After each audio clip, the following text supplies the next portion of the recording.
Amanat pembina upacara pasukan diistirahatkan.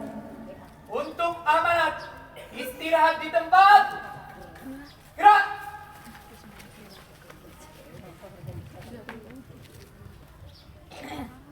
Assalamualaikum warahmatullahi wabarakatuh. Waalaikumsalam warahmatullahi wabarakatuh. Bismillah, alhamdulillah, nahmaduhu wa nasta'inu ala umurillah. Assalatu wassalamu ala sayyidina Muhammad ibn Abdillah. Amma ba'du. Berkibarlah benderaku, lambang suci yang gagah perwira di seluruh pantai Indonesia. Tetaplah pujaan bangsa. Siapa berani menurunkan engkau, serentak rakyatmu membela.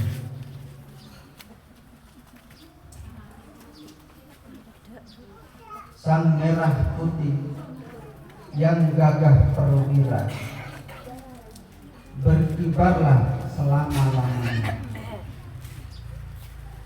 Pertama-tama, marilah kita panjatkan rasa syukur kita kepada Allah Subhanahu wa taala.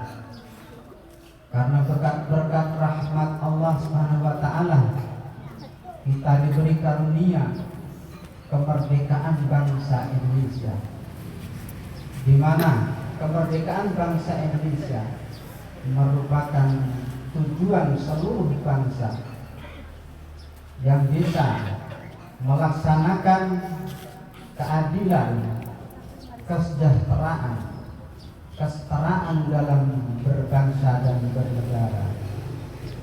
Kedua kalinya, salawat serta salam marilah kita selalu lakukan kepada junjungan kita Nabi Muhammad sallallahu alaihi wasallam. Allahumma salli alaihi.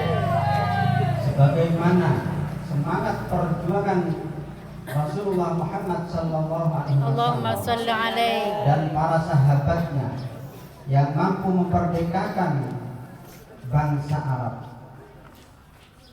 Kita tiru dan ulama meniru bahwa perjuangan bangsa Indonesia, kalau boleh kita katakan 90% adalah berkat perjuangan para ulama, para kiai dan para santri. Hadirin yang dirahmati Allah, hari ini kita memperingati hari ulang tahun kemerdekaan bangsa Indonesia, merupakan suatu bentuk rasa syukur kita kepada Allah Subhanahu wa taala. Karena kalau negeri kita tidak merdeka, bagaimana kita bisa belajar dengan tenang? Bagaimana kita bisa bekerja dengan tenang? Bagaimana kita bisa mewujudkan cita-cita bangsa dengan tenang? Tentunya semua itu tidak akan terjadi. Kita menengok ke belakang, 350 tahun Indonesia dijajah oleh para penjajah. Perkembangan bangsa Indonesia tidak akan pernah maju, karena mereka selalu terkungkung dengan kekuasaan-kekuasaan yang otoriter.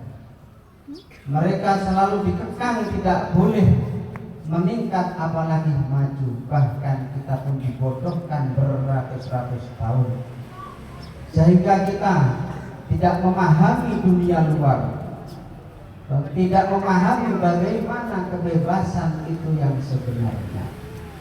Kita beruntung masih ada para ulama, para kiai yang selalu belajar dengan pedoman suci, yaitu Al-Quran dan Hadis. Dari sanalah beliau-beliau mempelajari makna-makna kebebasan dan kemerdekaan, sehingga bisa diterapkan kepada para santrinya dan tetap satu komando untuk melawan para penjajah. Karena pada saat itu pada tahun 1900-an Belanda dan penjajah itu membuat propaganda untuk melemahkan para pejuang bangsa. Di sejarah disebutkan di sana ada Van der Burg, itu adalah sejarawan Belanda yang bertugas untuk membelokkan sejarah Indonesia. Ada Snowgrogne yang berkamuflase ketika masuk ke Indonesia bernama Syekh Abdul Ghafur, yang dia adalah seorang yang bukan Islam tapi masuk ke Indonesia mengaku Islam karena fasih dalam berbahasa Arab dan fasih dalam pelajaran atau pengetahuan Islam. Dia bekerja sama dengan pengkhianat-pengkhianat lainnya, membuat fatwa-fatwa bersama dengan Habib Utsman bin Yahya untuk melemahkan pejuang-pejuang bangsa Indonesia, yaitu thariqah-thariqah yang ada di Indonesia. Sehingga pada kejadian di Banten, perjuangan bangsa Indonesia sangat kuat, tetapi dilemahkan dengan fatwanya bahwa ketika rakyat Indonesia itu melawan Belanda itu termasuk berlebihan dan dianggap sebagai pemberontak oleh Habib Utsman bin Yahya dengan fatwanya. Dari situlah Belanda akhirnya membantai para ulama, para santri, sehingga Indonesia tidak mampu diselamatkan. Hadirin, dalam peringatan HUT RI yang ke-79 ini, marilah kita selalu kobarkan semangat perjuangan kita. Kalau kita memahami isi dari media sosial, memang tidak semuanya benar, tapi tidak semuanya salah.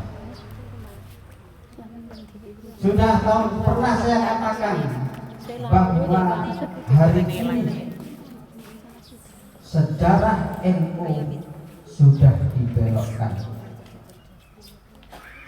Sejarah Nusantara sudah dibelokkan. Bahkan sanad keilmuan di Indonesia sudah mulai dibelokkan. Kita sebagai santri masyarakat Indonesia harus dan wajib menjaganya. Kenapa? Karena ulama-ulama kita sudah mulai dibuang satu persatu dari sejarah Indonesia. Makam-makam para pahlawan sudah berganti nama, dari nama yang sebenarnya sudah masuk pada marga-marga yang ada di zaman. Ini kita harus waspada. Kita belum 1 abad merdeka, kita sudah mulai terlena dengan kenyamanan yang disuguhkan kepada kita semua, sehingga kita semua lalai untuk menjaga sejarah kita, menjaga pahlawan kita dari pembelokan-pembelokan sejarah. Hadirin yang berbahagia, mungkin itu yang dapat saya sampaikan sebagai nasihat buat kita semua, agar perjuangan kita harus tetap tumbuh dalam hati kita. Terakhir, sebagai penutup, saya akan mengutip ucapan Gus Muwafiq atau Kiai Haji Ahmad Muwafiq, tokohnya NU. Beliau berkata, ketika leluhurmu mi'raj 70 kali sehari, saya diam. Ketika engkau bercerita bahwa leluhurmu mampu mengundurkan pesawat, saya diam. Ketika leluhurmu saya diam.